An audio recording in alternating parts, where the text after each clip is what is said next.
Olá, espero que estejam todos bem e saudáveis. E essa aula é a aula de reposição para o momento de ausência que a gente teve, né? Então vamos lá. Na aula passada a gente falou sobre Karl Marx, onde a gente viu o posicionamento sobre o socialismo científico e a gente percebeu que o Karl Marx ele teve um trabalho de grande crítica ao capitalismo.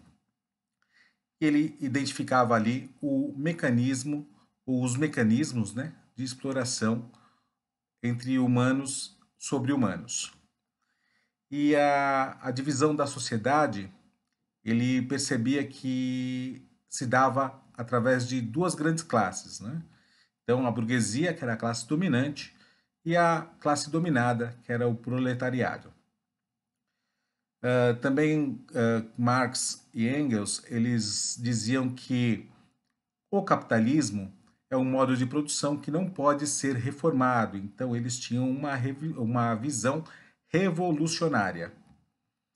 O modelo que eles utilizavam era o materialismo histórico, e o materialismo ele se opõe ao idealismo, onde o conhecimento adquirido ele não deve ser usado somente para a compreensão da sociedade, mas também para a prática de mudar essa sociedade. E, de acordo com Marx e Engels, a ação humana transforma a realidade, que é o contrário do que dizia o idealismo, que para o idealismo o pensamento é quem transforma a realidade. E, com tudo isso, ele chegou ao conceito de concreto pensado. O materialismo histórico é uma análise da história feita em cima da economia. E a forma como ele tratou, como ele analisou essas questões foi através da dialética, onde você tem a tese e a antítese. A tese é uma afirmação, então nesse caso seria a burguesia, e a antítese é o proletariado. A gente viu também o conceito de mais-valia, que é um mecanismo de exploração e reprodução do capital, e onde parte do valor produzido pelo trabalhador não é pago a ele, mas fica com o burguês. A gente também viu a alienação, que mostra ideologias que encobrem a realidade. Então, essas ideologias elas ocultam os mecanismos de exploração e acabam separando também o meio de produção da força de trabalho. Essa separação é, na realidade, uma das formas de alienação. Outra é o salário, né? O salário é um valor pago pelo tempo de trabalho e não pelo que foi produzido pelo trabalhador. E o fetichismo da mercadoria também é uma outra ideia que entra em alienação, porque a gente cria um ente, né? Qualquer fábrica aí, um produtor de smartphone, por exemplo, a gente fala, a empresa tal fez um smartphone. Mas na realidade não foi a empresa tal, foi um grupo de pessoas que fez esse smartphone. Então a gente acaba criando uma entidade que não existe, que é a empresa, né? E acaba com isso desumanizando o trabalho. Então a gente não dá o valor, né, que seria humano ao trabalho. A mercantilização também é um conceito de Marx e Engels, onde o capitalismo ele comercializa a força de trabalho. E com isso ele transforma as pessoas em mercadorias. O trabalho, com tudo isso, ele é diminuído, a quantidade troca e ele se torna um objeto. A mercantilização ela oculta o trabalho não pago, que é a mais-valia, e também o trabalho pago, que é o salário. Então ela oculta esses conceitos, né, que a gente acaba não visualizando com clareza. E também a mercantilização, ela diz que a reprodução do capital só é alcançada através da exploração do trabalho e pela separação entre os meios de produção e a força de trabalho. Aí a gente entrou em teoria de valor, que só pode existir através da troca de mercadorias, e a troca ela diz respeito ao indivíduo que faz parte de uma escala social de produção.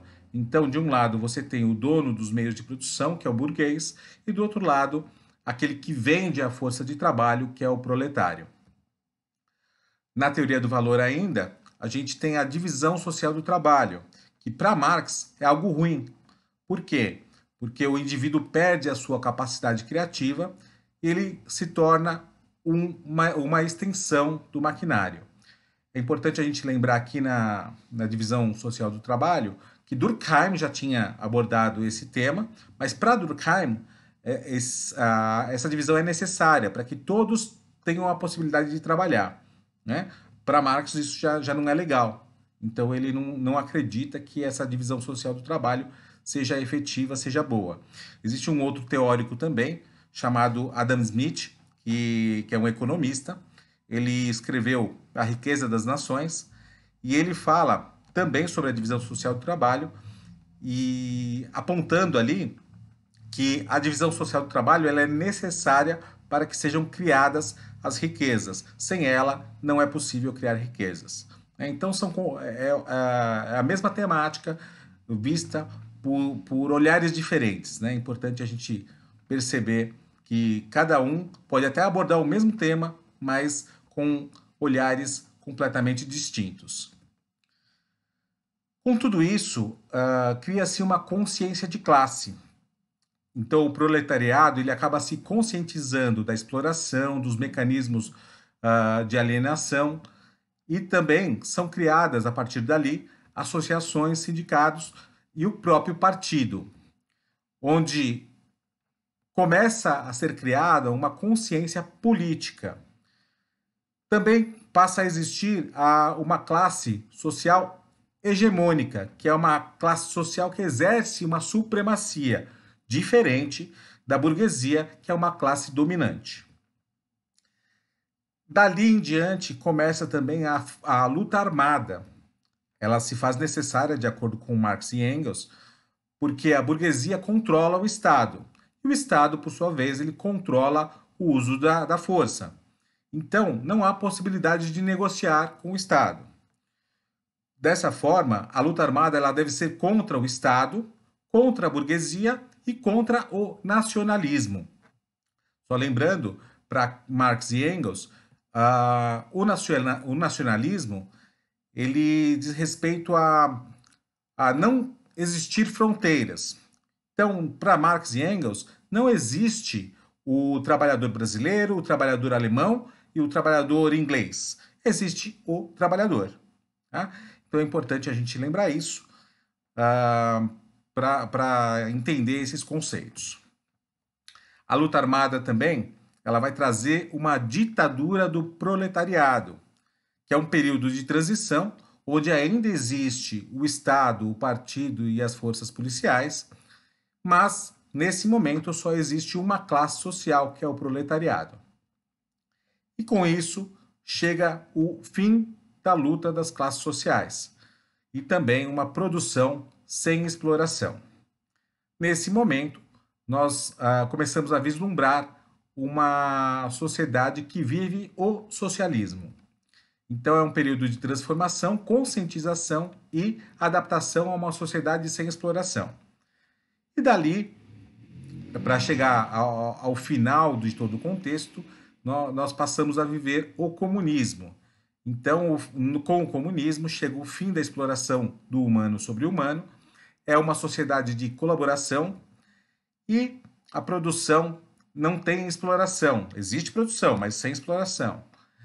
E também não existe mais o Estado não é mais necessário, porque há um grande entendimento e uma grande conscientização de toda a sociedade. Com isso tudo, chega-se a uma liberdade plena dos seres humanos. Então a gente finaliza assim os clássicos da sociologia. A gente falou de Emile Durkheim, Max Weber e Karl Marx. E agora a gente vai falar hoje iniciando a sociologia brasileira. A gente vai abordar Gilberto Freire, Florestan Fernandes, Sérgio Buarque de Holanda, Caio Prado Júnior e Darcy Ribeiro. Então a gente vai começar com Gilberto Freire e Florestan Fernandes hoje. E para iniciar, vamos falar aqui de Gilberto Freire. Ele nasceu em 1900, no Recife, em Pernambuco, morreu na mesma cidade em 1987. E ele foi um sociólogo, escritor e jornalista. As principais obras de Gilberto Freire foram Casa Grande e Senzala e Sobrados e Mucambos. Ele escreveu mais coisas, mas essas são as de maior destaque, tá? Qual era o contexto histórico em que Gilberto Freire vivia? Ele vivia num momento pós-abolição da escravatura e pós-proclamação da República. Ele estudou nos Estados Unidos, né? Então ele teve esse convívio lá com o povo norte-americano. Ele conheceu ali Franz Boas, que é um antropólogo, era um professor dele lá nos Estados Unidos, e ele presenciou o tratamento interracial estadunidense. Naquele momento, ele vislumbrou o que acontecia nos Estados Unidos e ali ele pôde comparar com o que acontecia no Brasil. E esse é a grande chave, né, do pensamento dele. Por quê?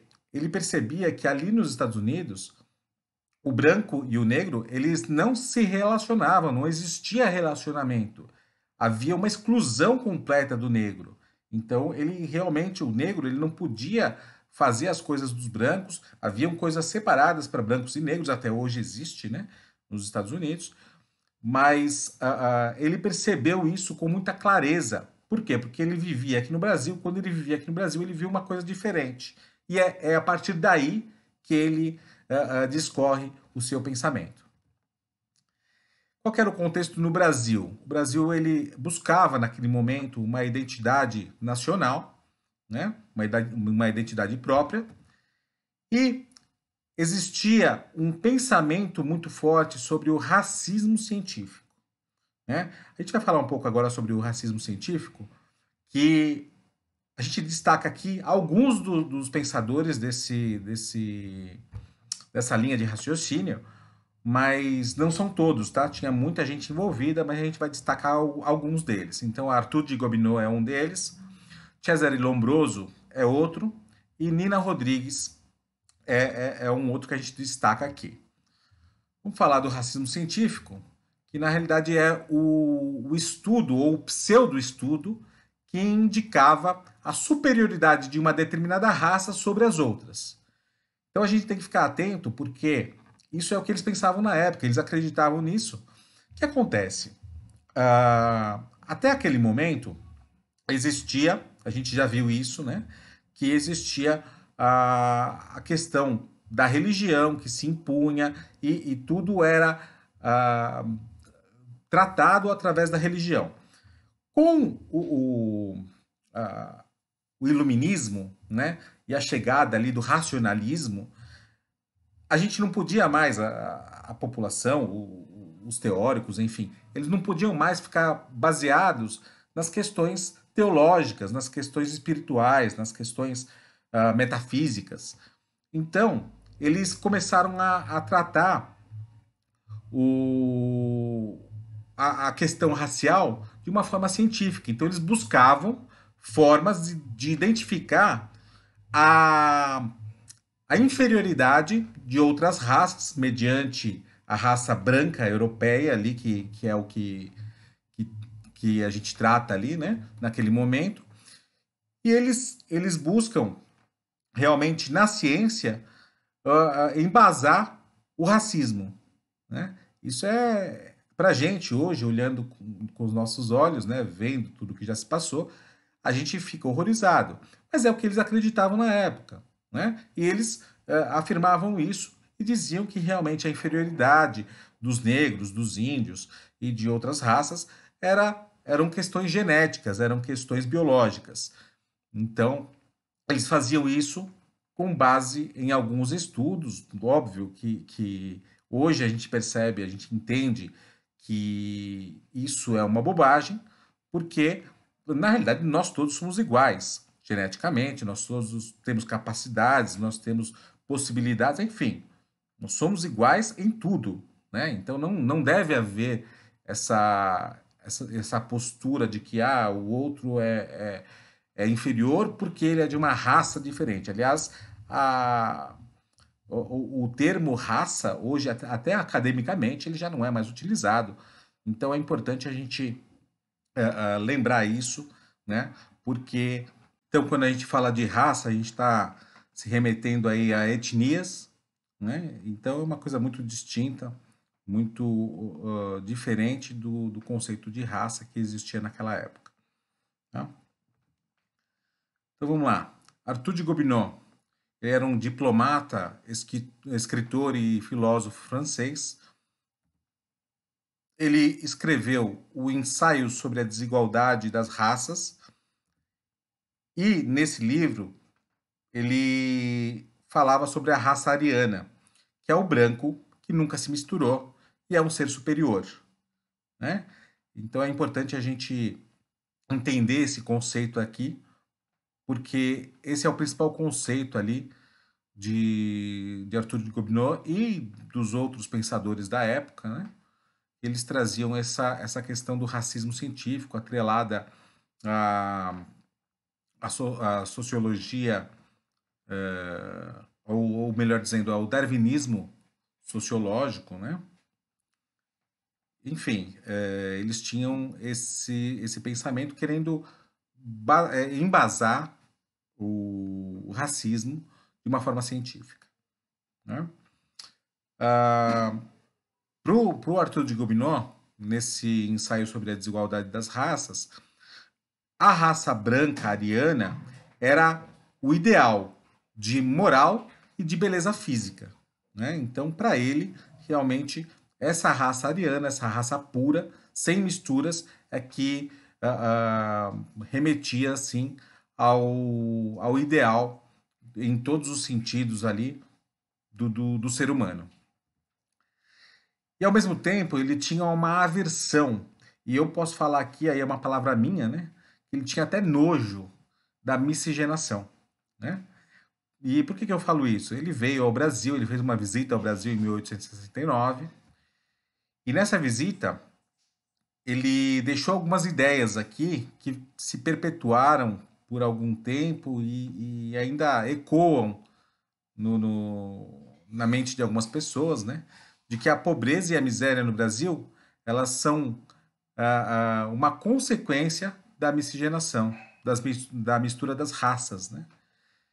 E então, qual que era o grande lance para que o Brasil se livrasse ou pudesse chegar a um progresso, enfim, ele só poderia chegar a essa situação de progresso realmente para se tornar uma grande nação se ele conseguisse o branqueamento da raça, né? E foi por causa disso também que o governo brasileiro começou a fazer grande publicidade do Brasil na Europa, né? E ali naquele momento, muitos europeus quiseram vir para o Brasil, né? A ideia do governo brasileiro era iniciar esse branqueamento da raça e eles acabavam incentivando a vinda desse europeu branco, né? Normalmente eram os alemães e os italianos, né? Então eles vinham para o Brasil para poder fazer esse branqueamento da raça. Um absurdo, mas é isso que acontecia. Outro personagem que falava também sobre o que reforçava a questão do racismo científico, né? Era Cesare Lombroso. Ele era um cientista, criminologista e antropólogo italiano. E ele trouxe o conceito de criminoso nato. Então, para ele, o criminoso ele tinha características físicas que o identificavam, né? Mas que isso já era genético, né? Então ele nascia criminoso. Ele não tinha como se livrar disso. E a outra característica era a tolerância à dor. Então as pessoas que tinham tatuagem eram consideradas também com uma tendência à criminalidade.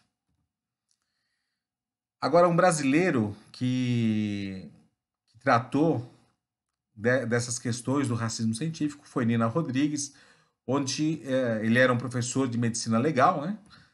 E ele defendia que os negros e os indígenas deviam ter penalidades diferenciadas, né? Por quê? Porque já que eles são uma raça inferior, a gente tem que repensar, então, o modo de tratar eles e o modo de penalizar eles também, né? Então ele defendia essa penalidade diferenciada aí para os negros e indígenas. Ah, com relação, voltando agora a Gilberto Freire, né? As suas principais obras, como eu disse já, foram Casa Grande, Senzala e Sobrados e Mucambos, né? Mas com destaque bem maior aí para Casa Grande e Senzala. Sobrados e Mucambos ele trata praticamente a mesma temática, né? Mas é praticamente uma continuação ali do pensamento. Mas o grande destaque mesmo é para Casa Grande e Senzala. E em Casa Grande e Senzala, a gente traz alguns dos principais conceitos que Gilberto Freire destacava, né?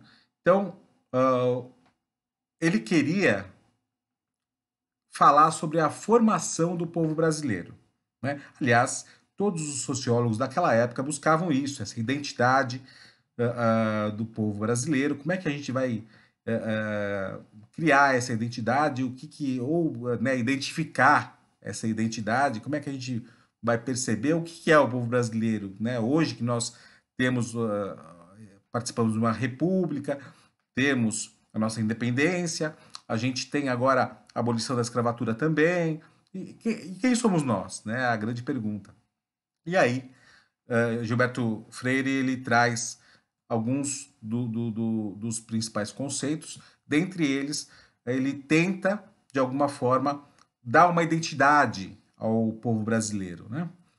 E isso ele faz através da mestiçagem. Ele acredita e ele enfatiza isso, de que nós somos a união de três grandes raças: o português, o índio e o negro.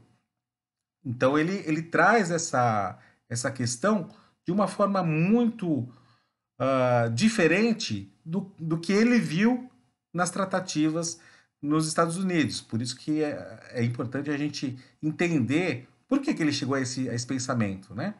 Então ele entendia que a formação do povo brasileiro se deu através da mestiçagem. E qual que era a estrutura da sociedade brasileira? Para Gilberto Freire, ele falava que a Casa Grande, né, em outras palavras, tá? Mas a Casa Grande ela se assemelhava ali à família brasileira, né, ao comportamento da família brasileira. E o patriarcalismo era justamente o modo de governo dessa família. Como é que essa família é governada? Como é que ela se porta? Através do patriarcalismo, né? Então ele leva essa realidade da Casa Grande e da Senzala para toda a nação, né? Então ele estende essa realidade dizendo que, assim como na Senzala e na Casa Grande, há uma relação no Brasil, na sociedade brasileira, de patriarcalismo, né? Então o Brasil ele continua com esse pensamento, com esse raciocínio colonial. Ele não mudou a sua forma de pensar, né? Então ele continua seguindo ali por aquele mesmo caminho, né? Não vai mudar nada, né? Se ele não perceber isso e tomar uma atitude, né? Esse é um dos principais conceitos ali de Gilberto Freire em Casa Grande e Senzala, né? A Casa Grande, para Gilberto Freire, ela incorpora os indivíduos e não exclui, né? mais um conceito que ele faz uma comparação ali com os Estados Unidos que ele viveu ali, né? Por quê? Para Gilberto Freire, há uma relação. Ele não fala que essa relação não pode ser muitas vezes violenta, ele não descarta isso, não. Mas há uma proximidade entre o senhor e o escravo, entre a esposa do senhor do engenho e, o, as escravas, né? Enfim, existe uma relação muito mais próxima do que ele havia presenciado ali nos Estados Unidos. Então, esse é um dos conceitos que ele traz também no livro. E para Gilberto Freire, o patriarca, ele é o dono de todos. Esse também é um conceito interessante. Por quê?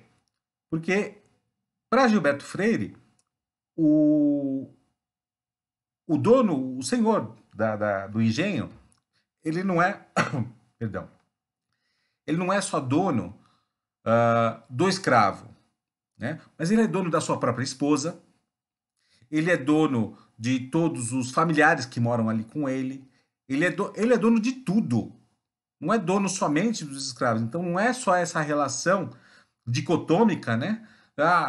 O patrão, o mauzão e o escravo, coitadinho. Não, ele é dono de tudo. Então está incluso o escravo, mas não é só o escravo.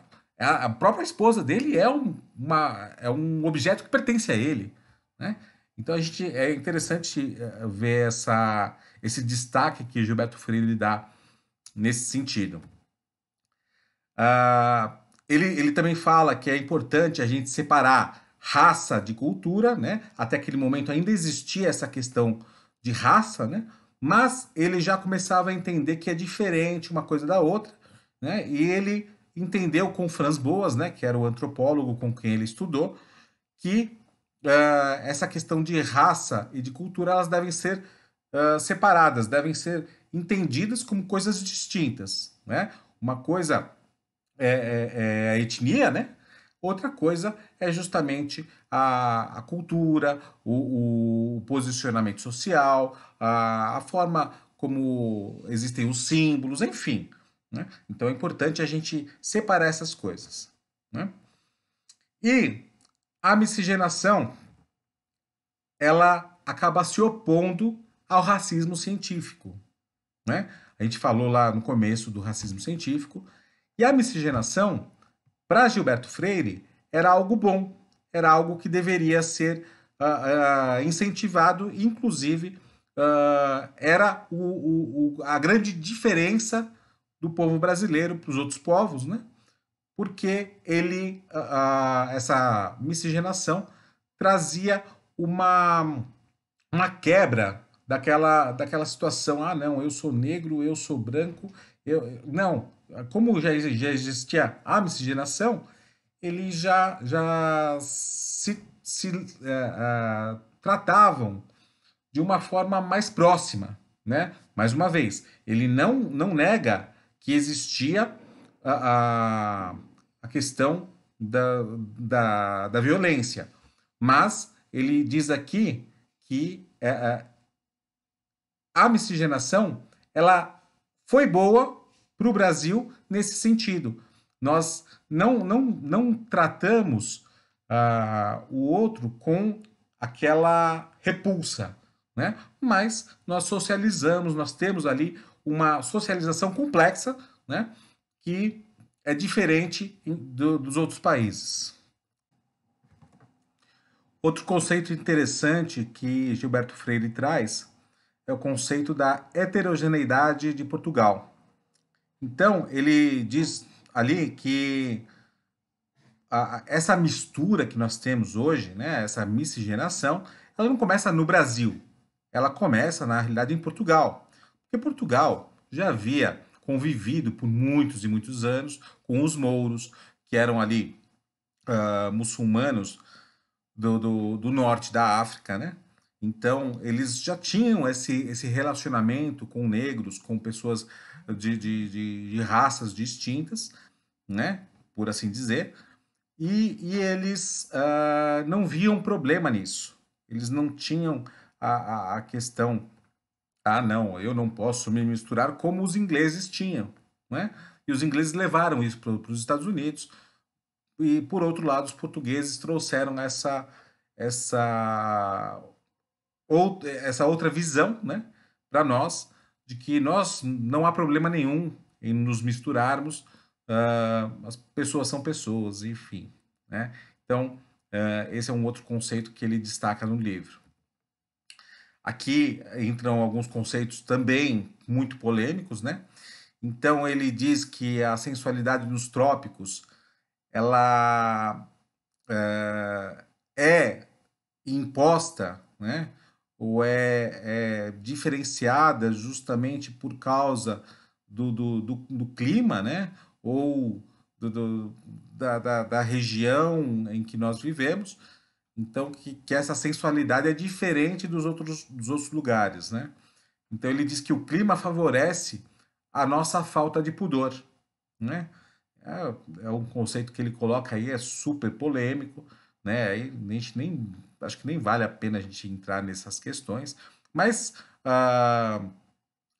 de qualquer forma, é importante a gente saber que tem esse lado também, né?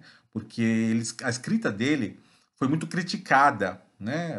A forma como ele escreveu foi muito criticada, mas também foi muito elogiada, porque quando a gente lê a obra de Gilberto Freire, tanto Casa Grande Senzala como Sobrados e Mucambos, a gente vê uma obra da literatura, uma grande obra, uma obra-prima da literatura. Então, isso é fato. Isso que ele escrevia muito bem, ele fazia muitas referências interessantes, ele colocava de uma forma muito interessante. Né? Então, aí, alguns temas, ele ficava ali num limiar muito polêmico. Mas a gente tem que realmente entender que faz parte da literatura, faz parte da sociologia, né? Aí, por que a gente tem que estudar Gilberto Freire? Porque, bem ou mal, ele trouxe essas ideias e ele deu um pontapé inicial aí para que fossem realizadas discussões sobre o racismo, sobre. Então, ele tem essa relevância, né?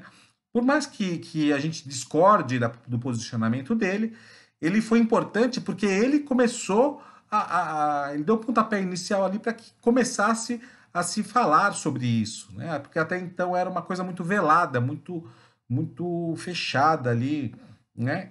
E ele não, ele faz questão de falar tal, e a gente vai ver um pouquinho também em Florestan Fernandes o que acontece nessa tratativa, né? Outro tema que ele coloca, né, é a sexualidade entre o senhor e as escravas, né? Então, o senhor, como eu disse, ele era dono de tudo, né? E era dono das escravas também. Então ele fazia o que ele quisia, com o que ele queria. Então ele abusava sexualmente das escravas. Só que aí entra até uma questão interessante. Por quê? A esposa do senhor do engenho, ela não podia, não existia divórcio, não existia essa questão, né? Então ela não podia se separar dele. Ela sabia que ele dormia, que ele tinha relacionamento com as escravas. O que ela fazia? Ao invés de se vingar do senhor, porque ela não podia fazer nada contra ele, né? Ela se vingava das escravas. Então ela acabava maltratando as escravas. Tem até algumas questões que ele descreve no livro, né, que são de maus tratos assim físicos, né, das escravas, até para que as escravas deixassem de ser aprazíveis, de serem prazerosas aos olhos do senhor do engenho, né? Enfim, então é importante a gente entender que Gilberto Freire ele trata de uma forma muito crua. Ele traz, né, de uma forma muito crua no livro esses temas, né, essas temáticas. E que são questões que vale a pena a gente colocar em pauta, né? A gente, como eu disse, concordando ou discordando, é interessante a gente colocar para quê? Para que a gente evolua, para que a gente, primeiro, para que a gente tenha o nosso próprio pensamento, nosso próprio raciocínio, e outra para que a gente possa colaborar de alguma forma para que tudo mude, né? Para que a gente possa evoluir, para que a gente possa chegar a ser uma sociedade melhor, né? Então, esses conceitos que Gilberto Freire e todos os outros pensadores trazem são conceitos importantes. Cada um traz de uma forma diferente, então é importante a gente estudá-los, é importante a gente tratar com relevância todos esses tópicos, tá bom? Um dos principais conceitos que ele traz no livro é justamente o conceito de democracia racial, que, no final das contas, é tudo isso que a gente já falou, né? Então, para ele, existia uma democracia racial. Como eu disse, ele não fala que... ele não nega a violência que existia, ele não nega... Não, isso ele não nega. Mas ele entende que, diferente dos Estados Unidos, que ele pegava como referência, né?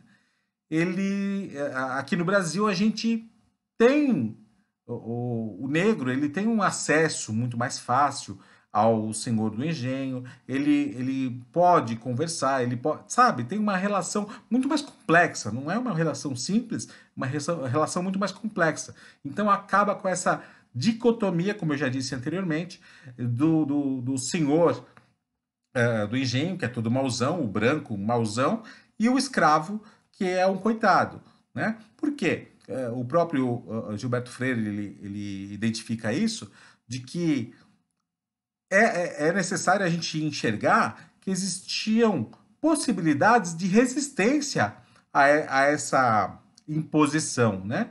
Então, a gente tratar só o negro como um coitadinho, não é, eles não eram coitadinhos, eles tinham também o seu valor, eles tinham a sua postura, né?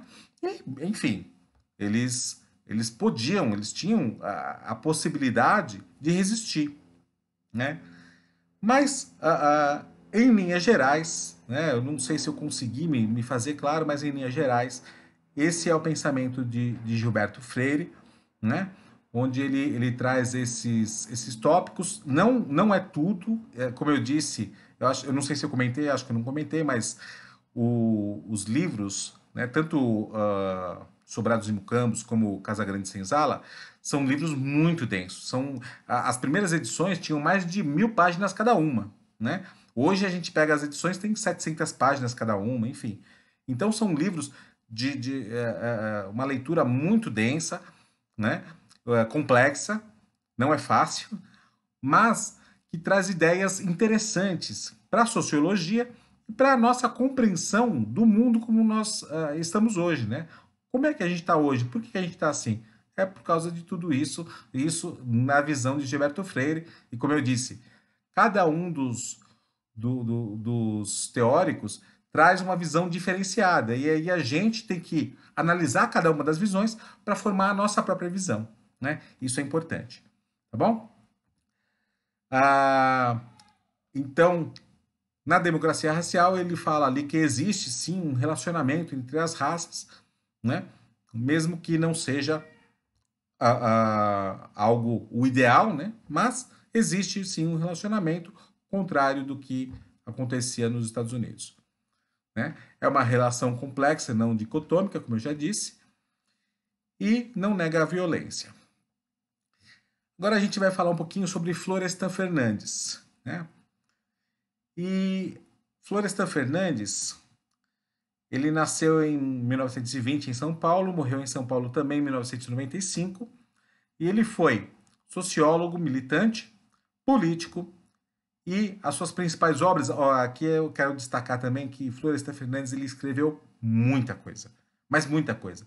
E eu só estou destacando duas aqui, porque é as que eu entendo que são as de maior relevância, mas não que as outras não sejam, tá? Ele escreveu muita coisa, ele fez muito trabalho, que realmente, se a gente puder, né, se vocês tiverem essa oportunidade de lerem a maior quantidade de coisas sobre Florestan Fernandes, é importantíssimo também.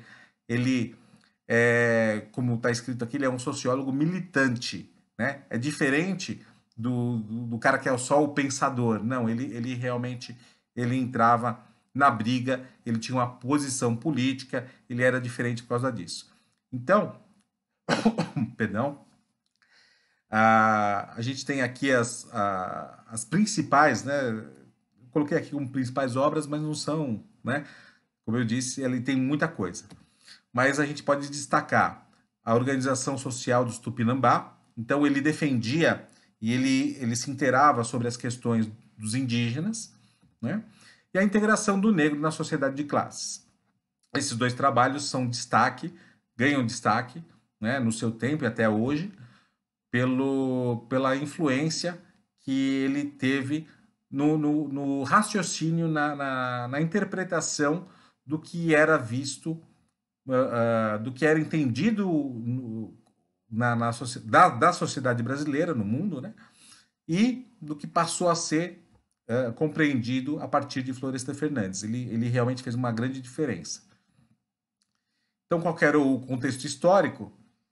Ele estava no início da industrialização em São Paulo, né? No Brasil de uma forma geral, mas especificamente em São Paulo, que ele viveu aqui. Ele foi um menino pobre, ele teve uma infância difícil, mas ele foi um vitorioso, porque ele conseguiu crescer sozinho, né? De qualquer forma, ele vivenciou muita coisa aqui em São Paulo, ele vivenciou o racismo, né? Ele entendeu o que era o racismo e ele trabalhou muito, né, nesse sentido, tá?